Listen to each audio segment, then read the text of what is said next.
Hello and welcome to Reworked. I'm Dave, and in this episode we're going to continue with the front crossmember and front suspension rebuild. We're going to press out the old bushings, particularly the four bushings that hold the two lower wishbones on, and then the bushing of the steering idler arm. Then eventually we'll get into pressing the new bushings in.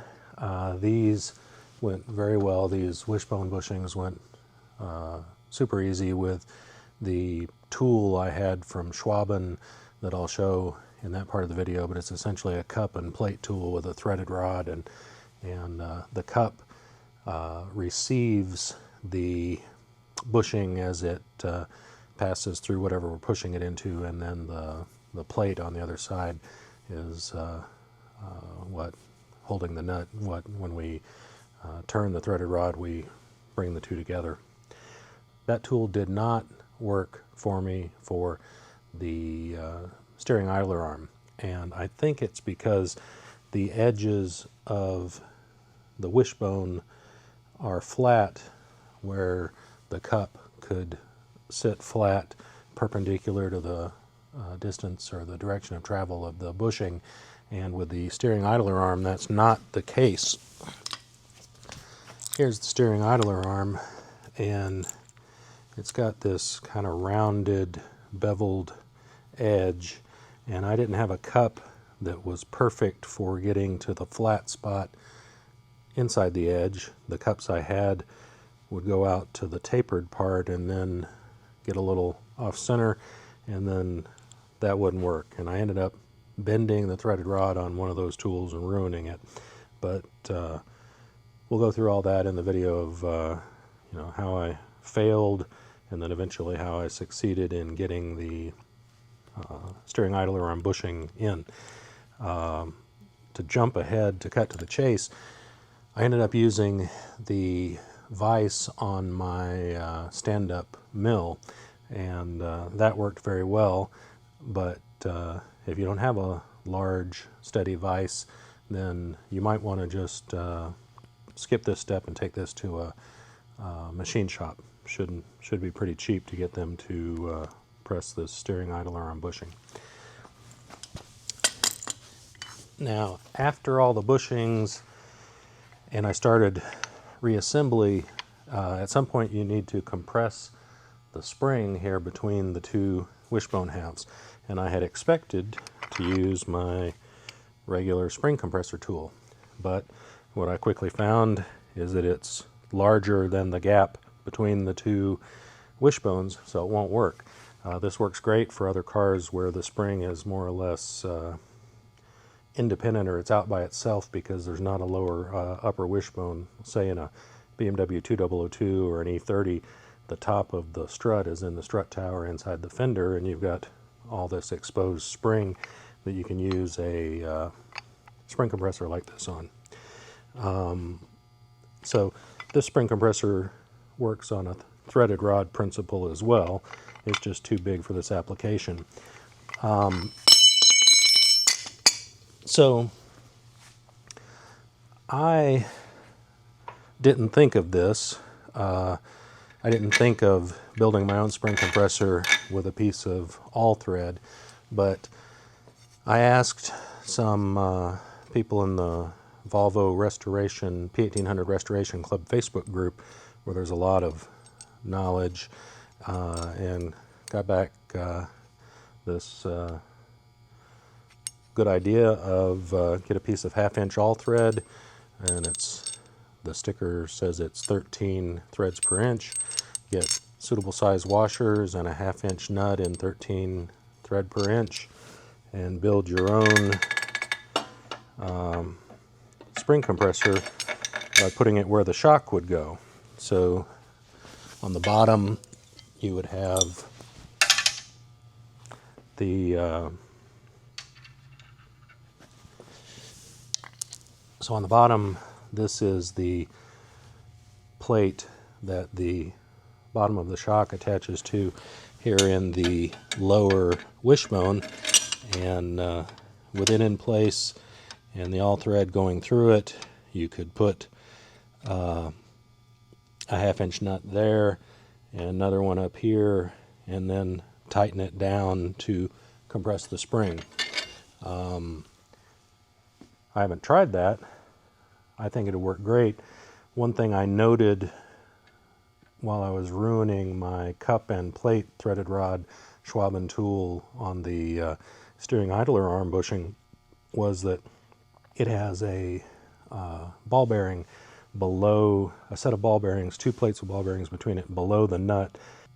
That allows the nut to spin freely without dragging on the washer, and that worked great. But in this case, without having a set of two plates with ball bearings in between them, if you have trouble with this method, I would just put some grease under the nut on top of the washer, keep it moving smoothly, and that will draw the lower wishbone up and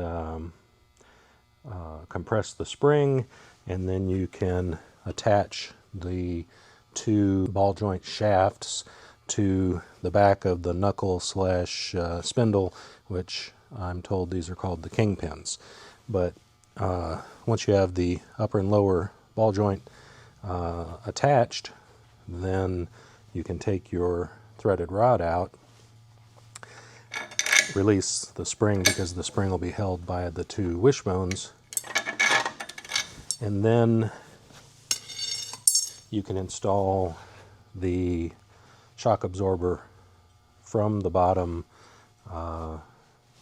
attaching it to this plate, and I'll do that here in a minute. It may require compressing the shock to get it in place to put the nuts on it. The shock absorber came with pictogram instructions, which I hate, like trying to figure out what a mime is trying to tell you about working with a shock absorber. And I'll show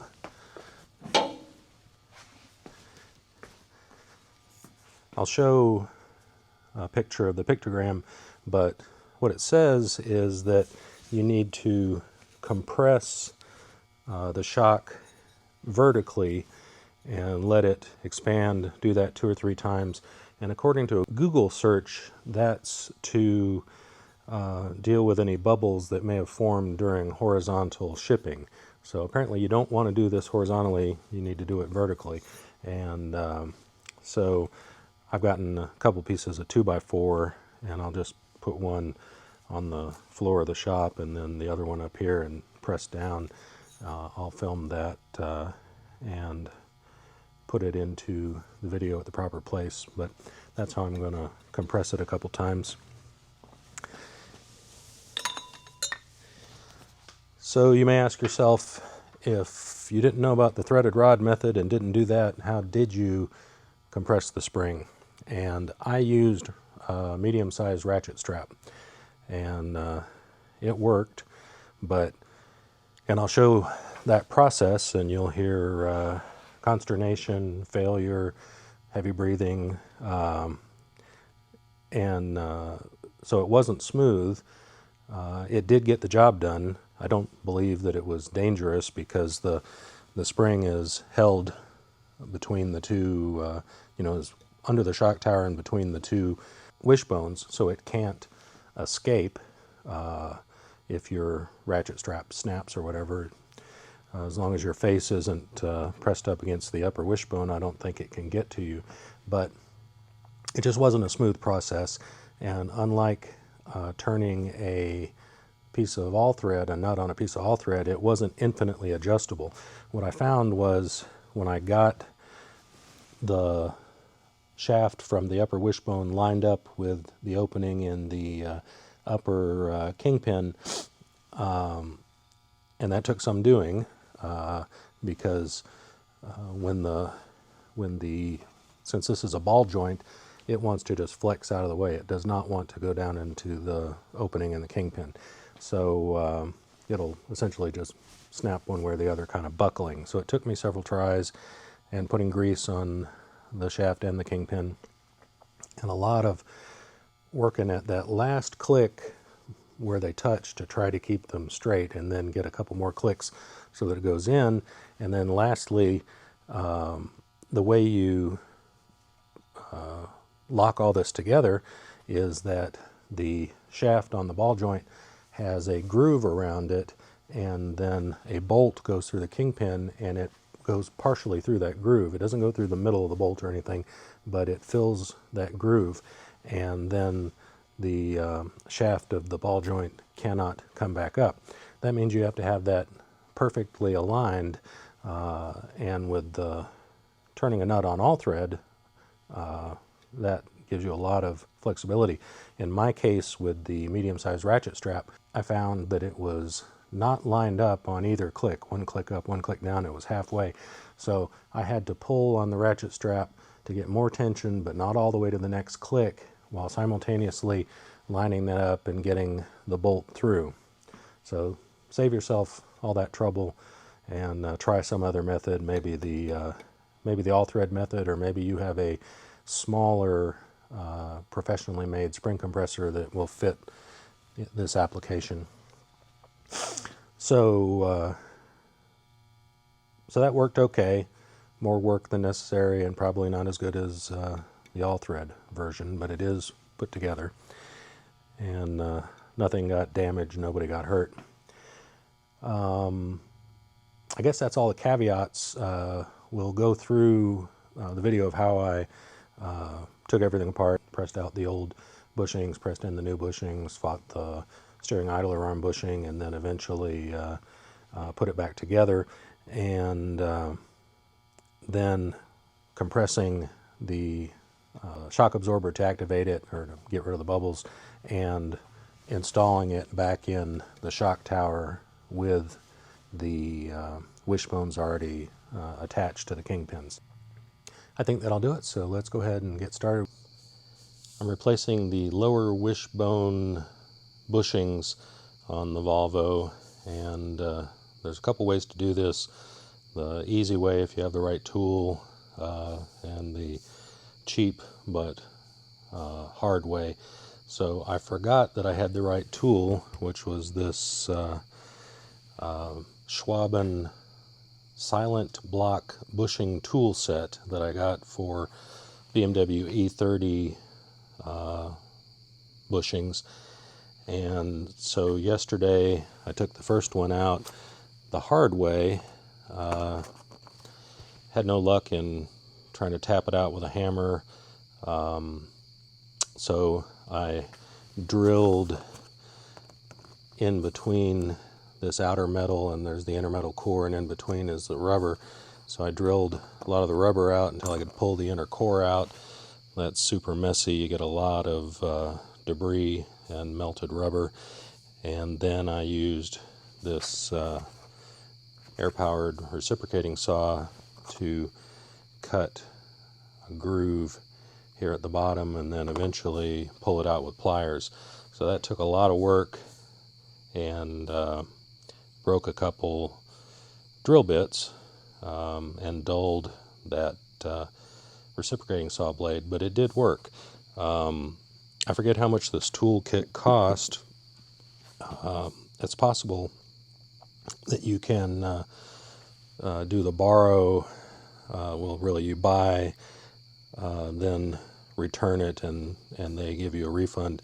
That's how a lot of auto parts stores work with borrowing tools. But if you have one of these, if you're ever going to do bushings, particularly on more than one car, it's a very, very useful tool. So here's the bushing taken out of this side, and what you do is the cup, I'll show you taking one out, but the cup is on this side and the threaded rod goes through the middle, and then you pull by tightening this nut, and it pulls or pushes the bushing through. Now, I didn't have any cups or plates that are smaller than the metal edge of the wishbone, so once I got it most of the way through, it was still stuck, but I backed this off and then put this large nut in between, and that pulled it the rest of the way through. So I'll show you that on the other wishbone. Worked very well. Mine is damaged. This is supposed to be 2 plates with ball bearings in between them, but I tightened it wrong on another car and crushed that, and the ball bearings are gone. So I'll probably need to order a new one of those for this in the long term. I need to take this front shock absorber off of this lower wishbone, and when I took the wishbone off the car and took the other one off, I think I said that even though spinning this can spin the guts inside the shock absorber, that usually hitting it with an impact driver will break it free. That worked on the other one, didn't work on this one. So now need to hold the inner part of the rod while using a 9/16. So it's a 1/4 inch to hold the inner, 9/16 to hold the nut, and then I'll break it free and back the nut off so I can remove the shock absorber so that I can get to working on the bushings.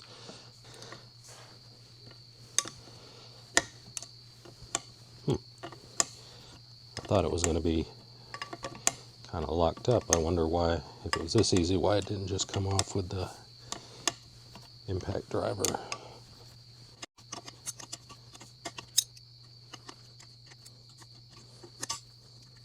Alright, there we go.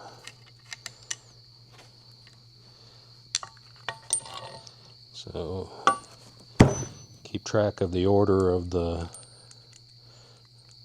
rubber bushings, cup washer, and nut for when you assemble it with the new shock absorber. So this lower control arm bushing we want to remove, and the way this cup puller goes, the cup goes on the outside, the threaded rod goes through the middle, the cup pushes up against the back of the wishbone itself, and then I don't know why the rod isn't threaded all the way, but it's not, and so you, from the cups and plates that come in the kit, you have to put together a combination that will yield pressing on the bushing and having a threaded end. This one's threaded, these aren't. And then we'll tighten it up, and now as we tighten this, you can use a wrench or a socket. I'm using an impact. As we tighten this, it's going to pull, the thread will go through, the threaded rod will extend through, this will pull back, and you'll see it push the bushing, and it can't go all the way out because of this metal lip. So then we'll do phase 2 where we use this. Alright.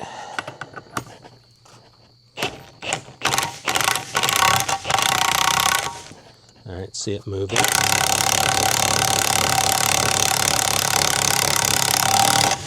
Alright, now we're up against the metal lip, so we're going to back it out. Alright.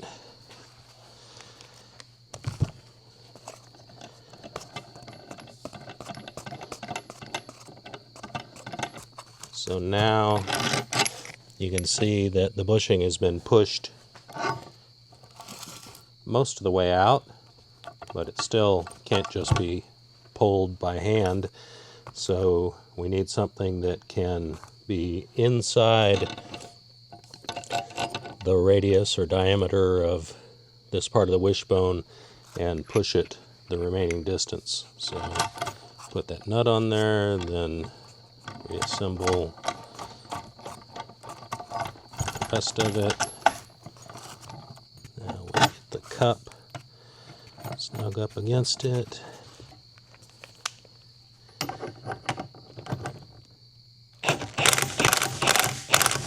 And you'll see the nut start to pull through.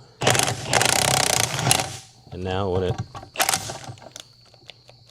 loose like that, you know that the bushing is completely out of the wishbone. Alright, now I'm going to remove this last remaining bushing. I changed the camera angle and the lighting in case the other version doesn't turn out to show it very well. Here's the bushing. The rubber is old and cracked. It's also pressed out. So this bushing is either from 1984 or from 1967, one or the other, but either way it needs to be replaced. So now I'm going to put the cups on, then the threaded end cup.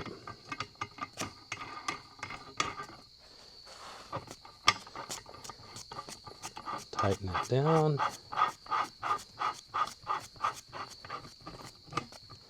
Make sure this cup is snug. This is where all the force is being transmitted into the wishbone itself.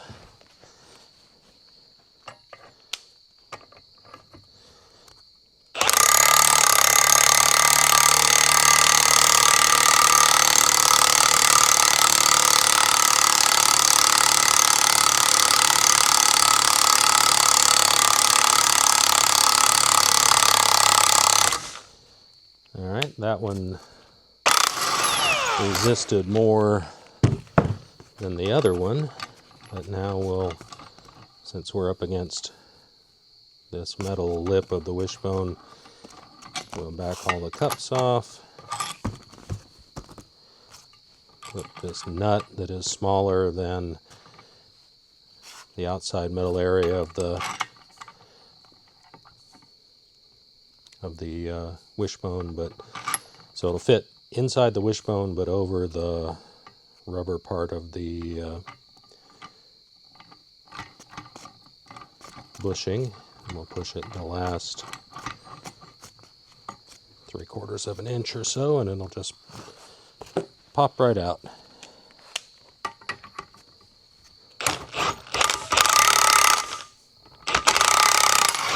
There we go.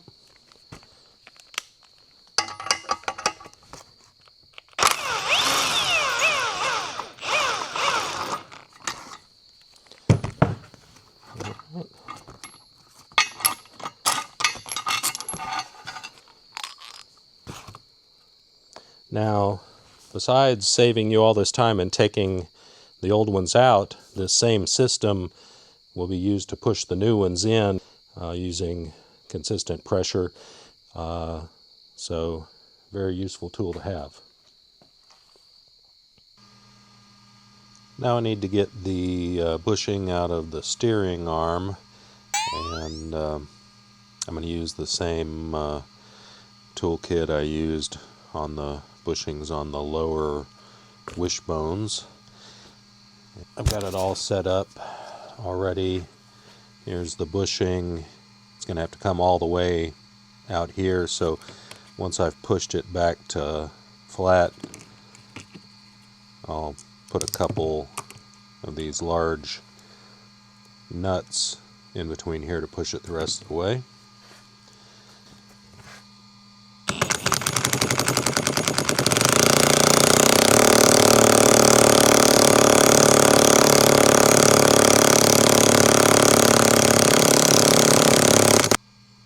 Well, I just ran into a problem I hadn't thought of, never encountered before, and that is the depth of the cup. This one is the smallest cup, and it fit the radius of the control arm or steering arm, but I didn't think about how it didn't offer the depth to pull the thing out. So I'm going to do it again now with this larger cup, which is bigger around than this, but I think it will hold it for the rest of pulling this through. Alright, second attempt with the big cup on this side, and a couple nuts to push it all the way through instead of just stopping here when the flat plate would hit the steering arm.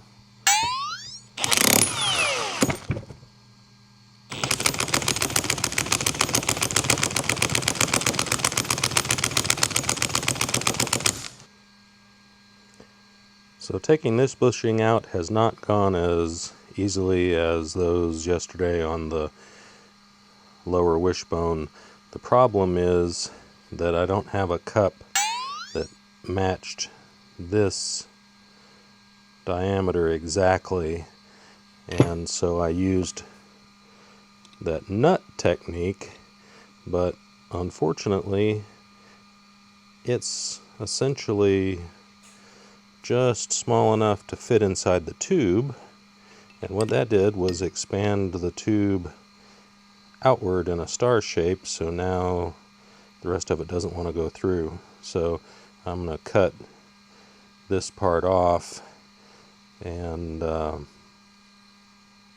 then look for something of the right size to pull the rest of it through. And what it did originally was the nut went in far enough to pull the rubber core with the inner metal core partially through. So once I've cut this metal off, I have a couple options. One is try to find something with the right radius, or try to find washers or something with exactly this radius, or use something to pull different radius to pull the rubber part through, and then the metal will be a little easier to deal with in cutting or pounding. Anyway, it's not going it's not a 1-minute job like yesterday on the control arm wishbone bushings. I couldn't find any suitable candidates for washers or nuts that could go over the threaded rod and still fit inside this diameter to push the rubber and center metal of the bushing through. So I just took the same nuts I was using earlier and ground the hex edges off a little, which is pretty quick. And so now I'll try again and should be able to push the center core and the rubber out the back, and then I'll have to deal with this shell. Alright, ended up making 3 of the slightly smaller diameter bolts by grinding on them, and that worked to the extent that I now can just pull the center core out.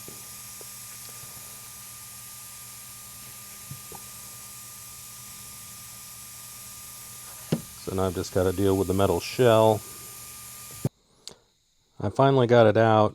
You can see the outer shell of the bushing. I ended up finding a washer that was close to the needed diameter, and then ground it down with my handheld grinder.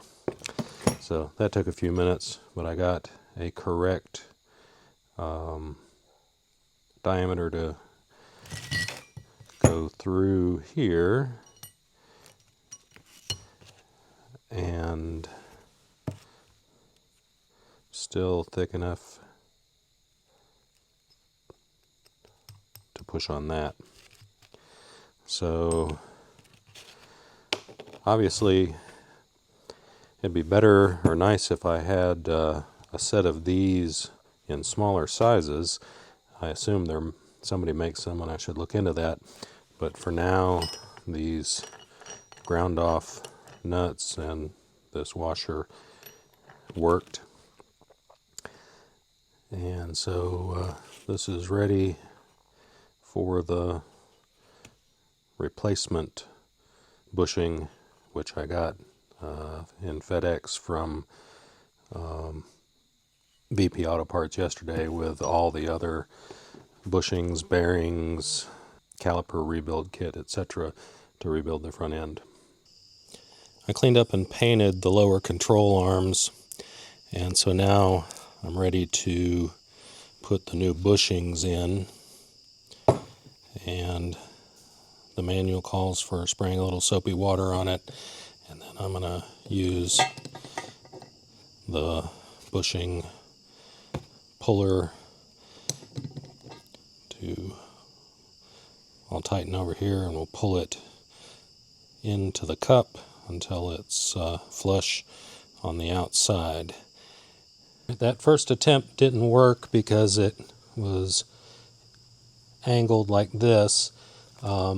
Besides just getting it all in line, one thing I've noticed is that because the hole through the bushing is big enough that you can cant the screw, the threaded rod, so you have to make sure, look at the bushing and the circumference of the thing that's pushing on it and make sure that it's centered all the way around. And I'll put a little more soap and then try again. Alright, I've lined it up again. Got it, I think, as straight as I can.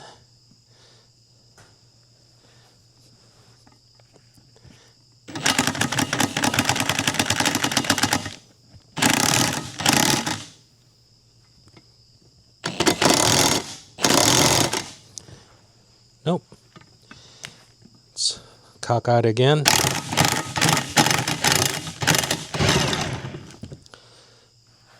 And I've lined it up again and started it just to see if it was going to go straight. It looks like it is. So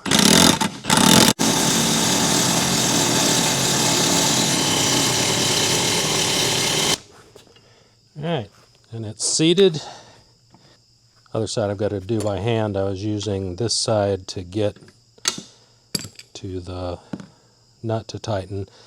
So one thing I should mention is make sure the inside of the wishbone is clean and smooth. You don't want paint or powder coating in there getting in your way, holding you up. The first time I tried, I had not sanded out the paint and the bushing would not go in. So now I'll do the last one using a regular hand ratchet. This last one's going in pretty well. I had to restart it twice because it was at an angle first two times. So now that it's most of the way in, it's just a question of turning the ratchet enough times to snug the metal at the top of the bushing up against the wishbone.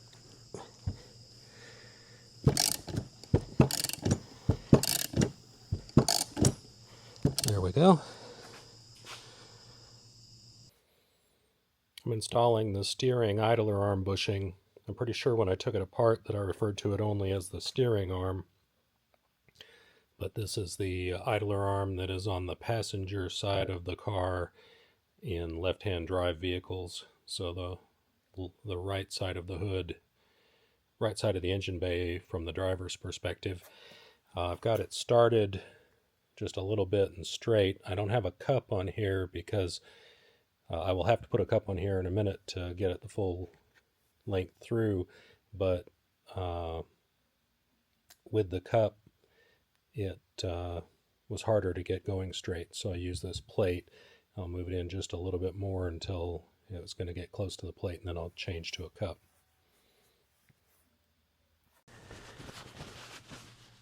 Alright, it's working okay.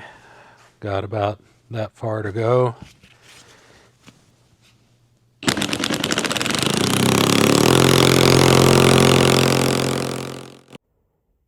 After several attempts with this setup, the bushing kept getting bound at about the 3/4 mark, and eventually the tool was damaged by bending the threaded rod when it could go no further. I ordered a replacement bushing from a different manufacturer and a replacement for the tool, Alright, this is attempt at installing idler arm bushing number 2. This is the one I tried the other day, destroyed. This one measures considerably smaller, so I'm starting to still wondering whether this one is essentially oversized and the wrong part being sold. But this one, right now, fresh out of the freezer, only measures 28.9 millimeters, and the opening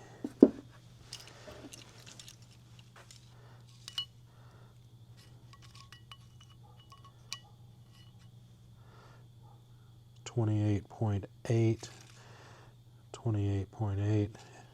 I thought it measured at 29 the other day, 28.84. I'm going to use an arbor press here from Harbor Freight rather than the cup and plate model that I used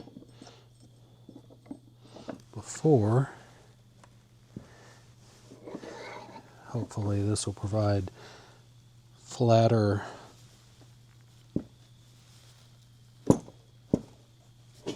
Alright, it's going in. So this thing's advertised as a 1-ton arbor press. But apparently 1 ton is negligible or not quite enough.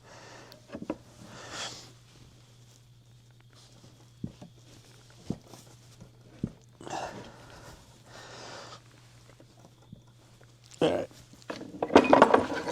I'm going to need something that tightens down and produces more force.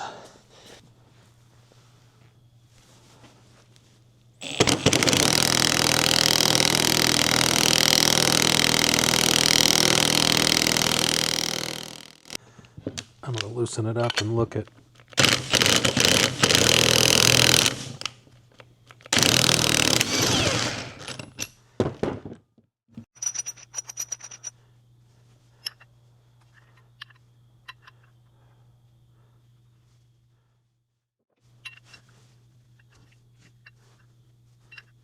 I don't think it is deep enough.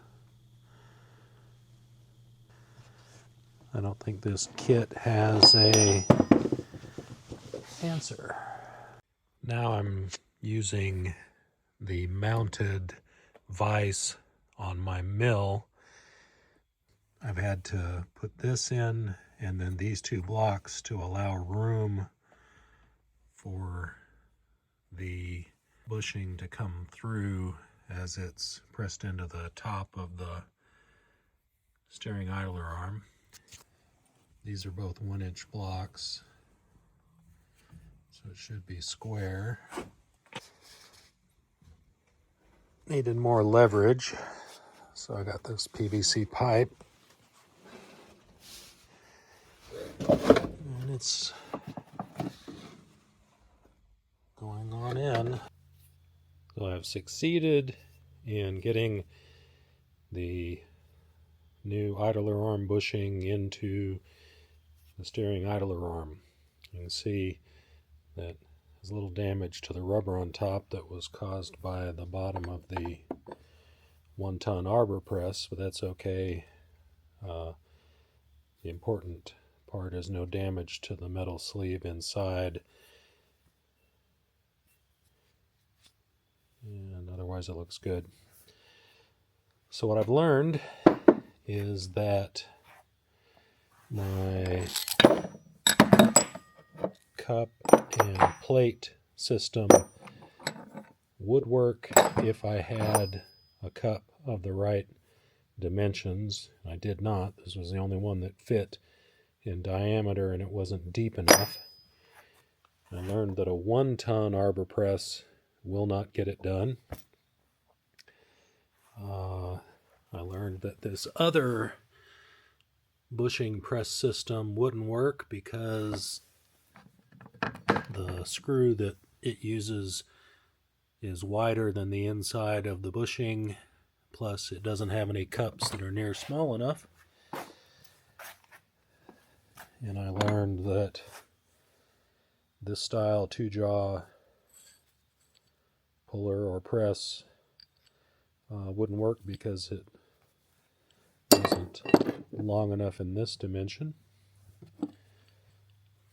So eventually what did work was the vise on my milling machine, and then using this part of the arbor as the offset to allow the bushing to push past this area. And then once it got most of the way, I had to add 2 more blocks of metal to the arbor to increase the depth of the channel, and that worked just fine. But on the assumption that you don't have a high strength vise mounted on a milling machine, I think perhaps it's prudent for this job just to take it to a machine shop where they have the right press. So I wish I had done that. It took me, I had to wait like 5 days for the replacement to be shipped after this one was ruined. And this one is still a 1/2 millimeter. You can see as far as it got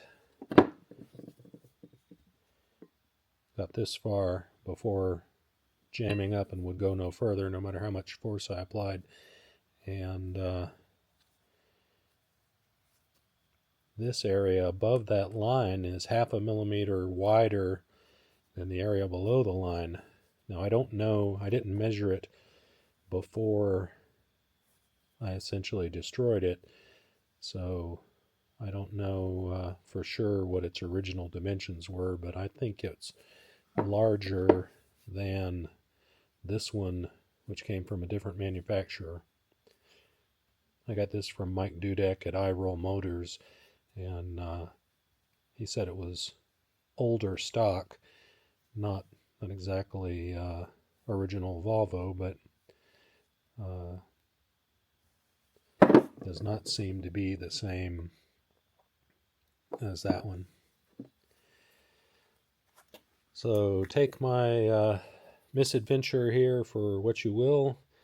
I think going to the machine shop is the way to go. Here's the idler arm, the bushing that we just pressed in, big washer, and then this nut that holds it to the bracket has to be torqued to 60 foot-pounds per the Volvo manual. And rather than put it in a vise where I'd scratched the paint, I decided the easiest way was just to use the 3 bolts that hold it to the car. And checking my torque wrench, it's at 60 foot-pounds.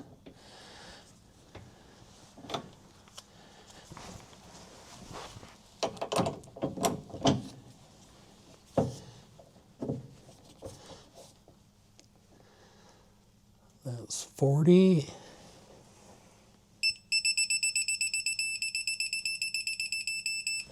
All right, 60.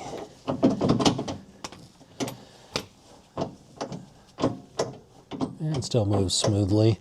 The way this bushing works, there were 3 different variations, 2 earlier variations, and then this one starting in 1967 with chassis number 16,500, I believe, and then extending through the end of the 1800 line and into the 140 series. And earlier ones, one of the earlier ones had a grease nipple and some needle bearings, and apparently it wasn't reliable, so or perhaps this was just cheaper. But this bushing that we had so much trouble pushing in has outer metal shell, then rubber, and then an inner metal shell, and the outer metal shell rotates around that rubber. So the rubber is in essence the lubrication for the lifetime of this bushing. And can't see it really with washer in place, but that is how it works. I watched it before I put the washer on. When I recorded the introduction to this episode, my plan was to get through all of the bushing, removal and installation, all the spring compression to install the hub knuckle kingpins to the ball joints of the upper and lower wishbone, and then get through the installation of the shock absorbers. So as I've edited it, it's become clear that the problems with the steering idler arm bushing and all the description of methods I tried and then failed and then what eventually worked, that I can't get through all that work in a video of a reasonable length. So I'm going to split the episode here, and then we'll come back in part 4 of suspension video to finish up the spring compression and shock absorber parts of this job. So thanks for watching. Please like, share, and subscribe, and we'll see you in the next video.